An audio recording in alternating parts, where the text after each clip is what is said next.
Hi, நிறைய பேர் பாத்தீங்கன்னா ரொம்ப ஸ்ட்ரகிள் பண்ணுவாங்க அவங்களோட பினான்சஸ் வச்சு. அதே இது சில பேர் வந்து ரொம்ப ஈஸியா ஹேண்டில் பண்ணிட்டு போயிருவாங்க. எதனால இந்த டிஃபரன்சியேஷன்?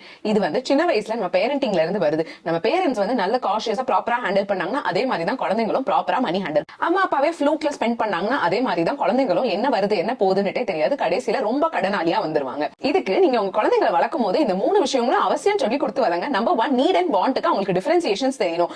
பேசிக்கா நம்ம சர்வைவலுக்கு என்னென்ன தேவையோ அதெல்லாம் தான் நம்ம நீட். மித்தபடி நம்ம லக்ஸுரியஸா இருக்கிறதுக்கு என்னென்ன தேவையோ அதெல்லாம் நம்ம வாண்ட்ல. நம்பர் 2 பாத்தீங்கன்னா கொஞ்சோண்டு மணி கொடுத்து அவங்களே ஷாப்க்கு போய் ஏதாவது வாங்கிட்டு வர சொல்லுங்க. அண்ட் அதை பத்தி நிறைய क्वेश्चंस கேளுங்க. வேற என்னென்ன பிராண்ட்ஸ் அவைலபிள் இருந்து அதோட காஸ்ட் என்னது அதெல்லாம் கம்பேர் பண்ணாங்களா, எதனால இந்த பிராண்ட் சூஸ் பண்ணி எதனால இது வாங்குனாங்க, அந்த மாதிரி நீங்க கான்வர்சேஷன்ஸ் பண்ணும்போது உங்க குழந்தை நெக்ஸ்ட் டைம் போய் ரொம்ப காஷியஸா என்ன பிராண்ட் வாங்கணும், எதனால இந்த பிராண்ட் வாங்குறோம்னு காஷியஸா ஸ்பெண்ட் பண்ணும்.